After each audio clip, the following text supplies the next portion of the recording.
What's up, everyone? This is my video review and thoughts on Iron Factory EX67 or Hellbat from Transformers Victory.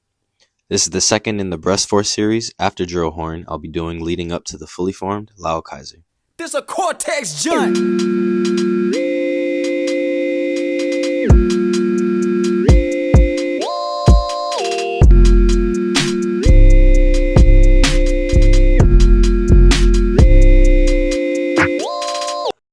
Starting off with an overview of the vehicle mode, it's a nice jet. From the top it's pretty sleek and hidden. You can see where everything goes underneath for robot mode, but it's all held together, nice and smooth. In the animation he only has one exhaust, so they kept the leg transformation very simple for the figure, but overall a solid jet mode, and it comes through to get the job done. You can see the head there on the undercarriage poking out. Slightly lighter blue than the animation as well, which I don't mind. It gives a differentiation between him and Drillhorn, who both make up left side limbs, so when we get to combine mode you'll be able to see how the color breaks up. He also has landing gear here at the front you can pull out from the nose cone, and for the two in the rear you need to transform his legs slightly to get them flipped out.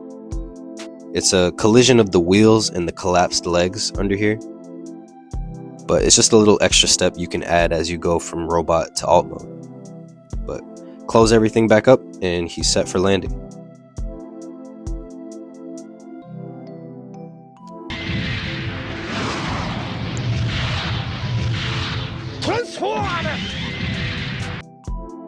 So for transformation you want to start by unpegging these arms from the wings on both sides. They're just tabbed into the slot on the bottom of the wings by this tab,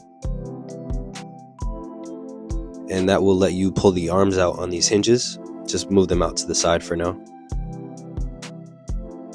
Then you can go ahead and detach the wings here from the bottom portion, just held in by these tabs, and just get these out the way for now. I'll show some different configurations for that in a little bit. This nose cone you can pull away from the head. It's just being held by this ball joint.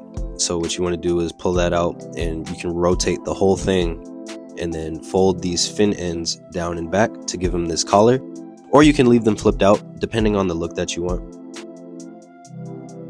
So go ahead and rotate the head, and you can shift these arms up on this double hinge ball joint mechanism.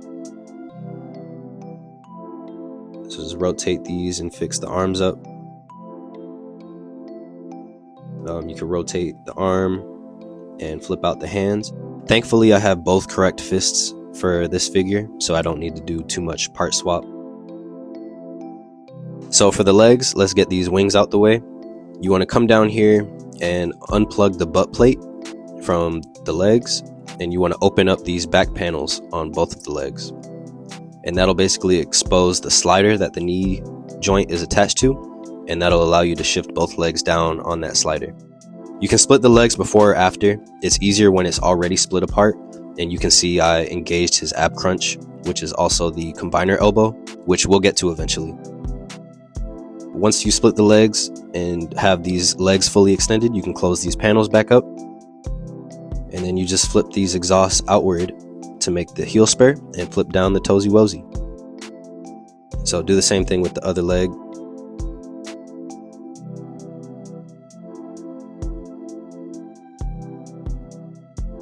So now for these, you can flip them up to give him that general seeker look. It's like the default look that Jetformers usually have when they transform. I've seen some images of him like this, however it's not animation accurate, and the extra joints are mainly there for an alternate combined mode aesthetic, which we'll also show eventually. Real quick look at the head sculpt. The winged ears don't stick out as much. You get most of that detail from an angle. I think it's a cool rendition, even if it's slightly less menacing, but it still looks good. So the other orientations for these wings that are more cartoon accurate, you want to just flip these down on both sides. They hang a little low in this configuration, which you do see sometimes in animation and other photos and figures. But the actual way you want to have it is flipping it back up on this joint, and then rotating this entire assembly on the ball joint. And you do the same with the other side, and that's like the preferred look that you'll often see him in.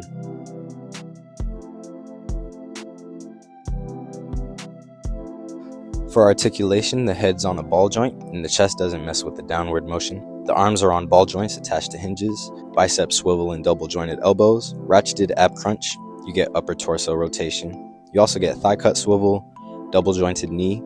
The feet are on ankle ball joints, and the toesies can move up and down. You also get full split to the sides, front, and back if you situate the kibble.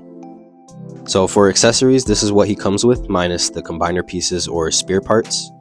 The bat is pretty cute. He's got these tiny legs, and the head flips out nice and simple. The wings aren't double hinged, so they don't go back to simulate the flapping, but they will close completely for chest mode. It's definitely one of the more bulky chest pieces, and in my opinion doesn't do the greatest job looking the part for chest or attack mode, but that's why we get the faux parts. So you can see it with the chest, which is definitely one of my favorite chests out of the whole set.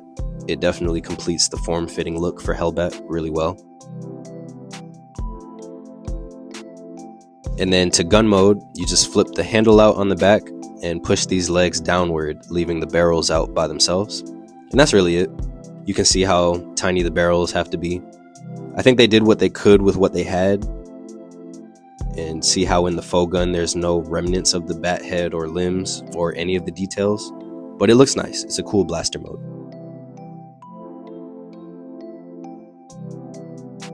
You can also recreate this from the animation. It's a cool little gimmick he does, so it's cool. And here it is with the chest for similarities. Next is the blade piece. You can attach the spear staff part to it to make it a scythe, or just have him hold it as a blade. It's up to you. Just different display options. He holds them well either way, if not just a little loose. And there's the two breast animals so far. They look cute together. Now for comparisons, the character has the components to show through well, but I get a less mischievous vibe from him compared to the cartoon. For the HasLab, I actually like the way the chest cleans up, so overall not bad.